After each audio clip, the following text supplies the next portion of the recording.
Hi guys, Dave Pinson here. Philippine Bible Ministry, Vidiot for Jesus.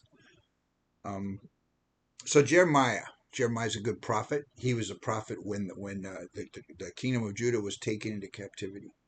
He was a prophet right before and during the when the captivity happened.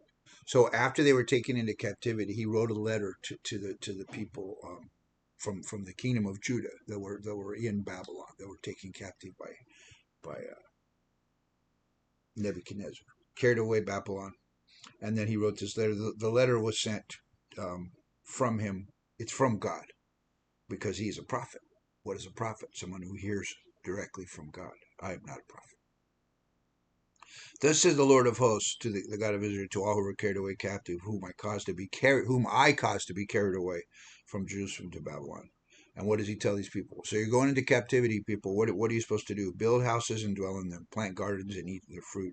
Take wives and begot sons and daughters. Take wives for your sons and give your daughters to husbands, that so that they may increase. And seek the peace of the city where I've caused you to be carried away captive. Pray for the city that you live in, for its peace, and then you will have peace. Do not let your prophets and your diviners who are in the midst of you deceive you and tell you that you must leave. And then after 70 years are completed, I will visit you and perform a good word. So he's telling the people, you need to live your life. You're in captivity. What do you want us to do?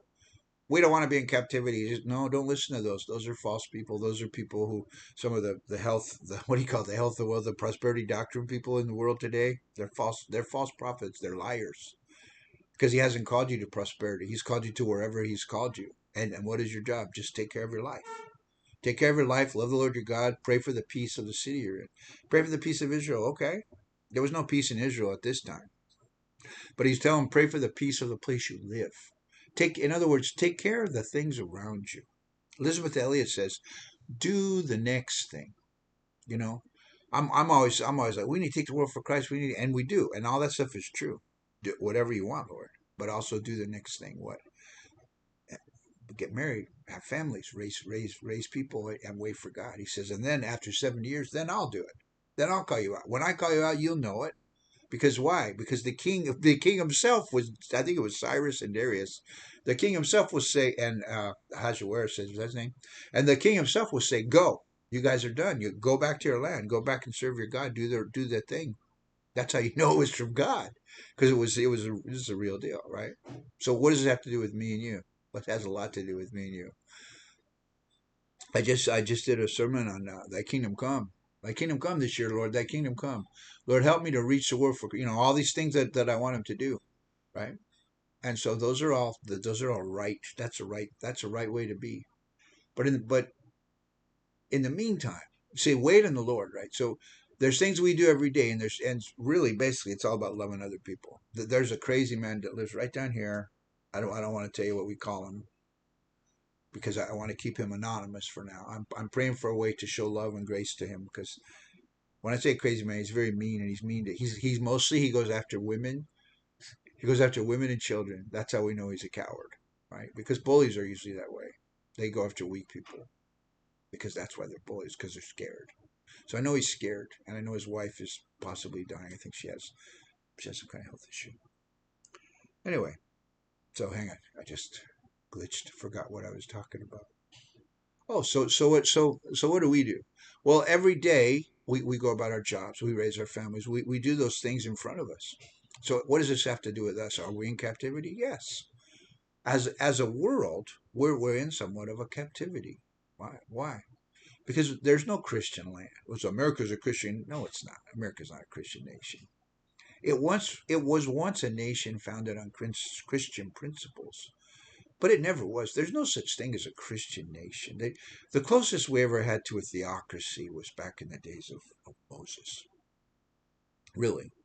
And then the kings attempted to do it, but if you read through the book of the Kings and the Chronicles and Second Samuel, you'll see that they failed. So there really isn't a Christian nation per se.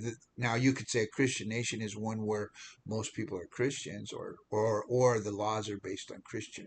You could say that, right? But we're all in a sense captivity in this fallen world, right? So what do we do?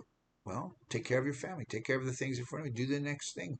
Do the thing in front of you, right? And then do whatever he wants. So it doesn't take away from the fact that the Lord has called us to take the world for him. The Lord has called us to storm the gates of hell. To form. So it's a little different for us because here's the thing. I was hoping the Lord would give me an answer, and I think He has. This is the key. This is the crust of the biscuit, the crux of the argument. This is the main point that I'm trying to make. The main point is this, because He says, and after 70 years, then I'll do something, and it'll be time, and then I'll call you, and then you'll go back to your land. But for 70 years, I want you to do this. And we don't have a timeline. We don't, he didn't give us a time. I believe in I'm not an open theist, I suppose, because I guess that open theists believe that God doesn't know what's going to happen. So I'm not an open theist, but I do believe in an open timeline. What do you mean by that? Well, what I mean by that is I believe that, and part of the reason I believe in this is not just because I like it, but part of the reason I believe in this is because there's so many options in the Bible. And if my people do this, but if they don't, and go do this, but if you do this, and he always gave us he even gives a choice now. If whoever would follow me, deny them. So there's always a choice, and you make the choice, right? So he even told Israel, how many times did I try to get you to be prepared for the Messiah? And even then, some of them did. So there's always been a choice. So that's why I'm what I'm not an open theist per se, but I do believe in an open timeline. And I think God knows the outcome. And how does that all work out? I don't know.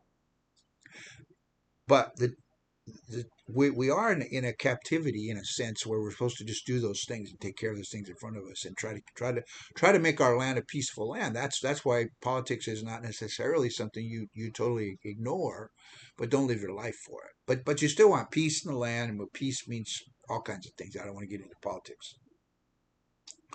But he also said, but after 7 years, I'll call you out. So what did Jesus say? He said, I'll build my church and the gates of hell shall not prevail. He said, go and make disciples of what? So we've already been called out. So we're kind of we kind of have our foot on both sides of that. We kind of have our foot in the just do what's in front of you, take care of your families. Hmm? So what happens when the Lord comes back? As in the days of Noah, doesn't mean that they were wicked, and that's not what it means. Everybody thinks that's what it means. That's not what it means in context. Yeah, there was wicked times, but that's what it means in context is that they didn't know it was coming. Then he said it'll be just like that when the Lord comes back to me, that's the judgment day. You whatever you think, I'm pretty sure it's the judgment day because every time it talks about the day of the Lord, the coming of the Lord, it's always talking about judgment, right? So we have our foot on both sides. We have our foot in the just do what's in front of you, take care of your family, just live your life. But we also have our foot in that. But then when the time comes, I'll call you because God has called us. So it's an interesting way to think about it because I like to bring some of the stuff. A lot of stuff in the Old Testament you can bring into today. A lot of stuff you can't. Some of the stuff was for that time and whatever. But this is one where it kind of serves us too, right? Why? Because He's called us to go and make disciples of us. So He's already called us out of the. So what has He called us out of? He's called us out of captivity, right? And the truth shall set you free. So not only to free those others in captivity here in Kamaya for me or wherever you live, wherever you work, wherever you go to school, not only your family, not only to free them from the captivity of the evil one, right?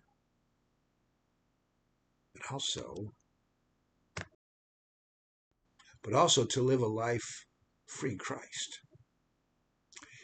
Also to also the church is already free. So He's called us to rebuild the temple. Well, what's the temple today? There's no temple. They're not gonna rebuild the temple. I'm sorry to say that, my dispensational friends. Good luck with that. Why? Because we're a living temple. I don't live in a temple made with hands. Why? Because when it says the gates of hell shall not prevail, my church will go in and take. Temples don't move. Buildings don't move. Church buildings don't move. We are the church. We are the body of Christ. We are the freed ones. We are the ones coming out of captivity. We're already out of captivity. You can be free. I can be free. We can all be free today. Well, how? Lean not on your own understanding, right? How can we be free today? Those who walk in that spirit will not fulfill the desires, will not fulfill the sins. How can we be free today? Lead us to say, deliver us from the evil one, Lord. lead us not to, but it'll deliver us from the evil one. How can we be free today? Jesus Christ sets you free, guys. So we're free from the captivity while we're living our lives. So it's a two-edged sword. I'm retired, so I don't have as much of that, but I still have stuff I got to do. I got stuff in this world that I got to do every day. Just do the things in front of you. Take care of your wife, take care of your family, take care of this, take care of that. Do the next thing. But I'm also doing the work of coming out. Hey, guys, it's time to come out of captivity. You don't have to live your life in captivity as a Christian, and you certainly don't have to allow the world to live in captivity. Why? Because God's already made the call. He made the call back on the cross and the resurrection. So let's be free, guys. Let's be free from the captivity of the enemy. God bless you guys. Ta ta for now.